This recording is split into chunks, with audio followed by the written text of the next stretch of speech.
मित्रों, आपका स्वागत है मेरी पहली YouTube वीडियो में। आपके मन में भी ये सवाल आया होगा, आखिर ये ब्रह्मांड बना कैसे?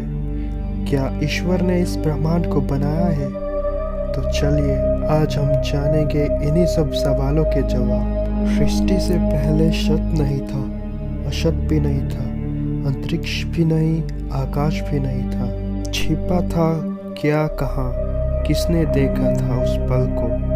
अगम अटल जल भी कहाँ था, ऐसा ऋग्वेद में कहा गया है। आखिर किसने रचा ब्रह्मांड? यह सवाल आज उतना ही ताजा है जितना कि प्राचीन काल में हुआ करता था। ईश्वर के होने या ना होने की बहस भी प्राचीन काल से ही चली आ रही है।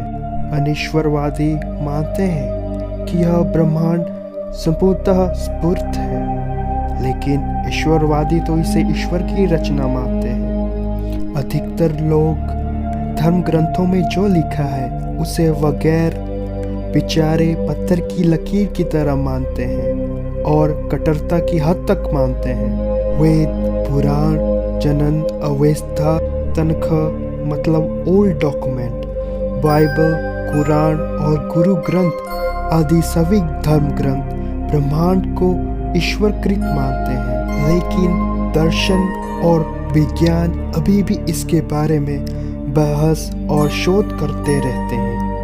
पहले की अपेक्षा विज्ञान ने ब्रह्मांड के बहुत सारे रहस्यों से पर्दा उठा लिया है।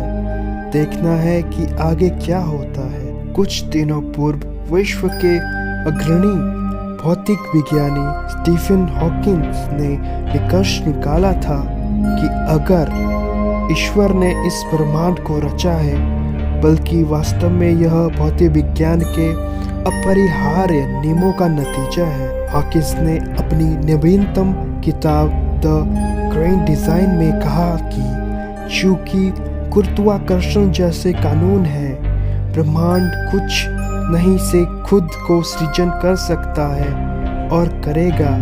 स्वतः स्फूर्त सृजन के चलते ही कुछ नहीं के बजाय कुछ है। ब्रह्मांड का वजूद है और हमारा वजूद है। ए हिस्ट्री ऑफ टाइम से दुनिया को चौंकाने वाले भौतिक विज्ञानी ने अपनी इस किताब में सर आइजक न्यूटन की एक अवधारणा को खारिज कर दिया कि ब्रह्मांड स्वतः स्फूर्त ढंग से बनना शुरू नहीं कर सकता, बल्कि ईश्वर ने उसे गति दी है। टेलीग्राफ की एक रिपोर्ट के अनुसार हॉकिंस ने कहा कि ब्लू टच पेपर को रोशन करने और ब्रह्मांड के आगाज के लिए ईश्वर का आह्वान करना जरूरी नहीं। उल्लेखनीय है कि 1968 की अपनी किताब अ हिस्ट्री ऑफ टाइम में हॉकिंस ने ब्रह्मांड के सृजन में ईश्वर की भूमिका खारिज की थी। 2002 में हुए एक शोध के अनुसार हबल अंतरिक्ष की दूरबीन ने हमारे आकाश गंगा के प्राचीनतम तारों का पता लगाया है, जिसके आधार पर ब्रह्मांड की उम्र 13 से 14 अरब वर्ष के बीच आंकी गई है। वैज्ञानिकों ने आकाश गंगा के अत्यंत छोटे और बुझते तारों को 7000 प्रकाश वर्ष दूरी तय होते तारों के एक झुंड में खोजा। इन बुझते तारों के मौजूदा तापमान के आधार पर वैज्ञानिकों ने हिसाब लगाया कि अधिकतम 13 अरब वर्ष पहले इसका जन्म हुआ होगा। पहले ब्रह्मांड की उम्र 15 अरब वर्ष मानी जा रही थी। इस तरह ब्रह्मांड की उम्र का आधार तारों के ठंडे होने की रफ्तार को बनाया गया है।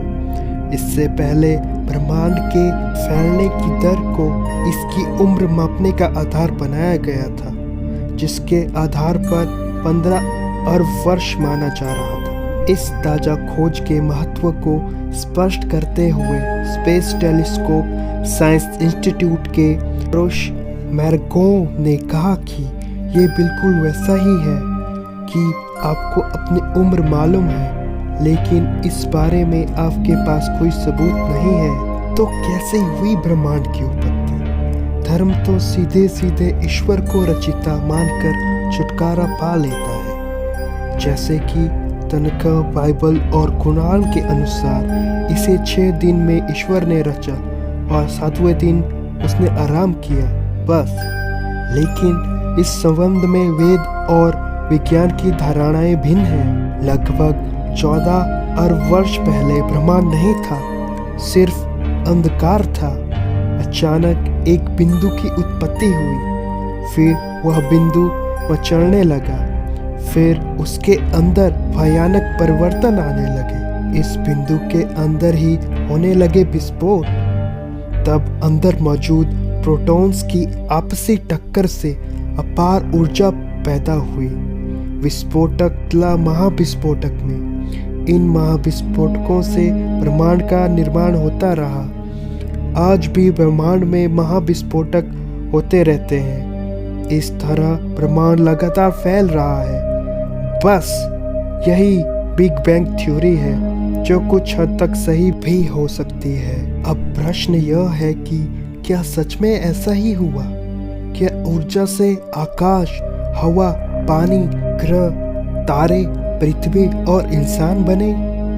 कैसे तय हुई दिशाएं? कहां से आया समय? कैसे बना पदार्थ? किसने बनाया इसे? किसने किया महाविस्फोट? सच क्या है, यह कोई नहीं जानता। यदि कोई जानने का प्रयास नहीं करता तो इसके लिए धर्म के रेडीमेड उत्तर सही है, उसी मेंढक की तरह जिसकी कहानी हम बचपन से सुनते आए हैं। हिंदू धर्म के अनुसार क्या है ब्रह्मांड की उत्पत्ति का सिद्धांत, जानिए। वेद कहते हैं कि ईश्वर ने ब्रह्मांड नहीं रचा, ईश्वर के होने से ब्रह्मांड रचता है। उसकी परिस्थिति ही इतनी जबरदस्त थी कि सब कुछ होता गया। आत्मा उस ईश्वर का ही प्रतिबिंब है। वेदों के अनुसार यह ब्रह्मांड 5 कोशों वाला है, जहाँ सभी आत्माएं किसी न किसी कोश में निवास करती है। ये 5 कोश है: जड़, प्राण, मन, विज्ञान और आनंद। जहाँ पर वेद और पुराणों दोनों के ही सिद्धांत प्रस्तुत है। अरबों साल पहले ब्रह्मांड नहीं था, सिर्फ अंधकार था।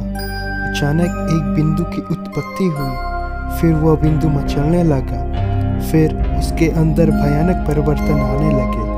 इस बिंदु के अंदर ही विस्फोट होने लगे। शिव पुराण मानता है कि नाद और बिंदु के मिलन से ब्रह्मांड की उत्पत्ति हुई। नाद अर्थात ध्वनि और बिंदु अर्थात प्रकाश।